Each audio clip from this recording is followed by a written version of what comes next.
Hey,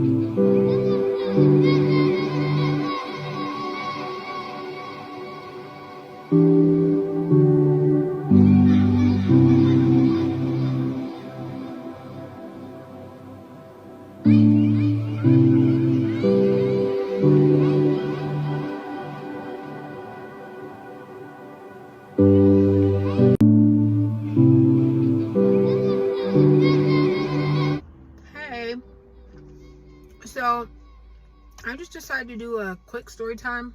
I'm gonna try to make it quick.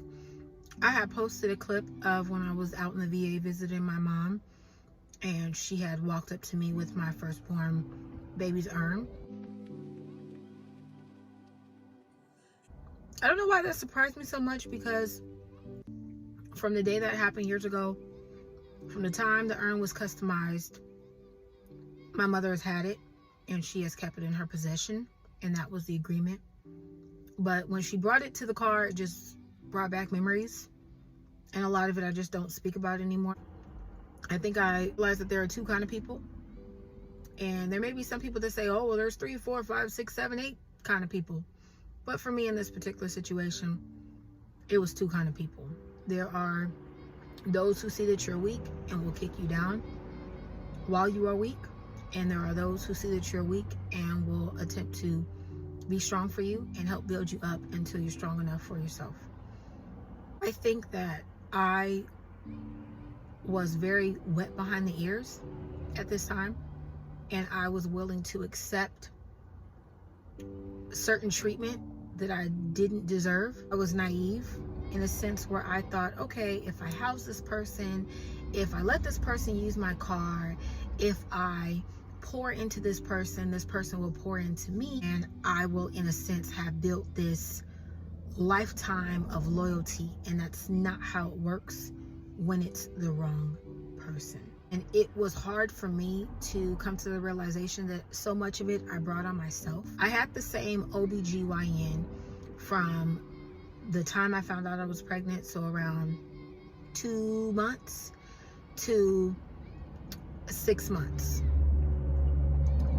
At the time I had HMO. There's a limitation of network. So in a sense, you're limited to your area of the doctor that you want to see, unless you get a referral. With PPO, you have more of a wider reach, where if you live in one area, you can, go to another doctor that you like outside of that city, or the next city over, the next city over. When I got to 6 months, my OBGYN ended up telling me, like, oh, I should have labeled you as high risk. Blood work is showing that you have an illness. And I was like, what are you talking about? I feel fine. What do you mean? Like, how will this affect me? What's going on? It seemed like as soon as he said that, the pain came rushing. My arm would go out, my left arm, my right arm, my left leg, my right leg. If I could describe the pain, it felt like someone was taking a hammer and hitting me in my legs, hitting me in my arms.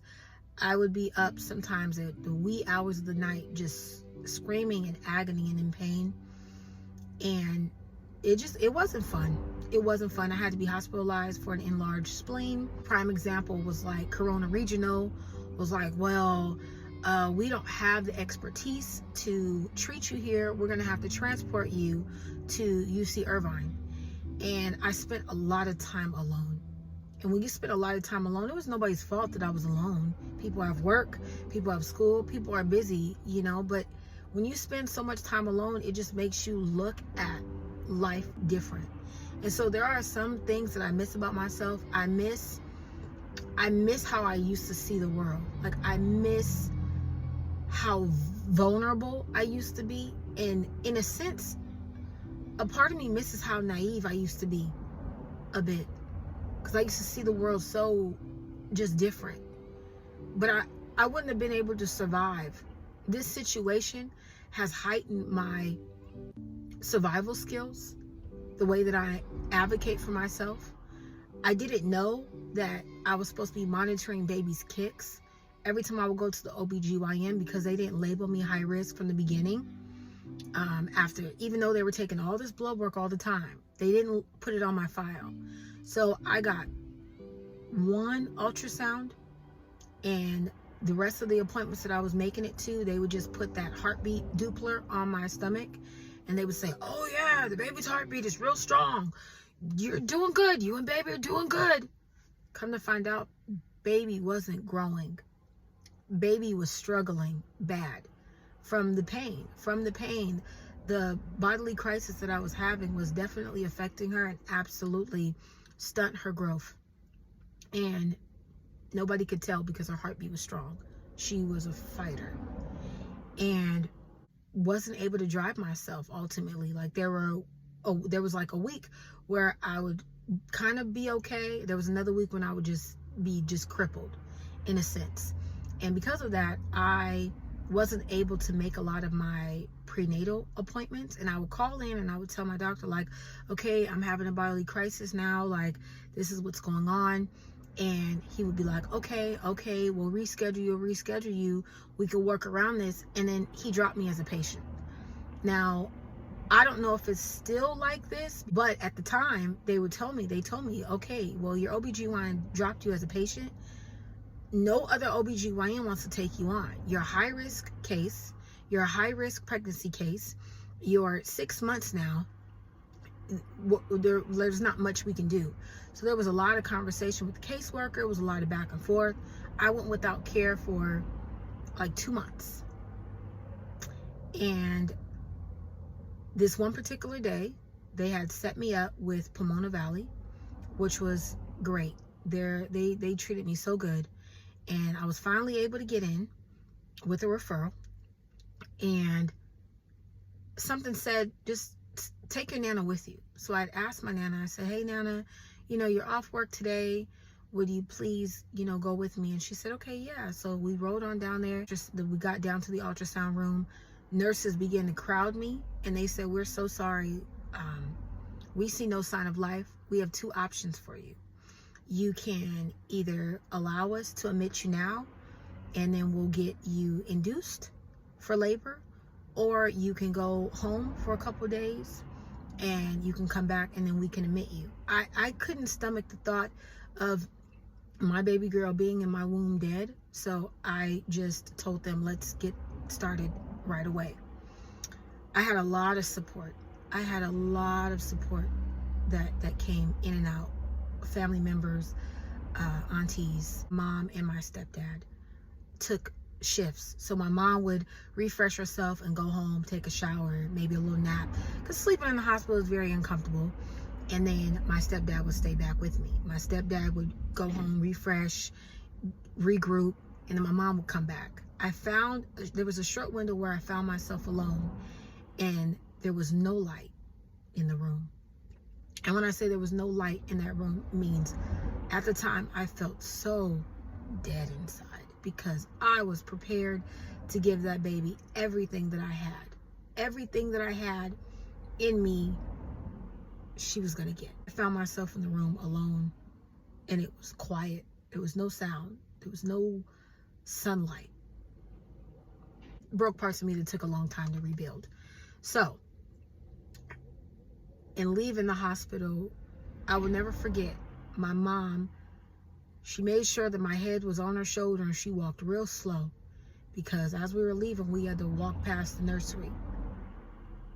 And I tried so hard not to look. All I could think about was mine is downstairs in the basement freezer with no life. What am I going to do from here? Where do I go from here? It was the first time I had ever experienced death. I had never had anybody pass away that was close to me. There was this lady who also had suffered loss years prior, and to help her grieve, she started making dresses for stillborn babies, or for babies that had passed away and the parents are able to come and pick them up at the hospital for free. And we picked out this beautiful dress, and my mom told me, she said, I'm going to pay for a funeral. You're going to have a funeral because I want you to grieve properly. And so she took me down to Forest Lawn, and I was just so numb inside. I would follow my mom around in Michael's and arts and craft stores, and she picked out everything, all the decorations, all the colors. She just put this beautiful service together. And I remember sitting in the front row and just, my dad held my left hand and my mom held my right hand and my stepdad held my mom. And I remember how I felt when I walked outside when the service was over, and I just seen them grab my baby's casket and put it in the back of the hearse and drive off. It happened in November. I used to do this thing where I would torture myself by going through my phone and going through the pictures and reminiscing about what used to be. And I would sit in the corner and I would just silently stroll through the pictures on my own. Well, one day my little sister comes up to me and she sits on the couch next to me and she looks at a picture of me and my daughter's dad, and she says, "That's you and that's Levi." Levi was my daughter's name. And I looked at her and I said, "No, honey." I was very confused.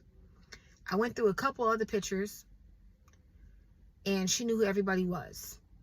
So I'm like, I don't get it. I went to another picture of me and my daughter's dad. And she goes, "That's you and that's Levi." But the thing is, she didn't go to the hospital. She'd never seen the baby as a baby. Never seen any pictures or anything like that because they were just like graphic. And so she tells me, and I told her, "Okay, honey, why are you saying that?" And she said, "Well, this is what Levi looks like. Levi has this face." So I took her to my mom's room and I said, "Mom, can you explain this to me?" My sister repeats it. Only this time she says, "Levi's a bigger girl. She's not a baby anymore." She had hair, which she did. She has this color eyes. She has this skin complexion. She has this face. She looks like this person. And I was like, blew my mind. And she says, "Yeah, she comes in my room and she plays with me, but she's really nice. She won't beat me up." And my mom and I just looked at each other like, "Wait, come again? We don't get it. Repeat it." And she did.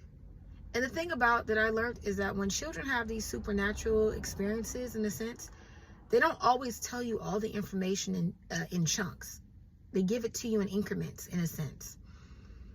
So I waited like a week and a half, and I said, "Was Levi still here in the house?" And she said, "No, Levi left the house. She went back to heaven to be with God."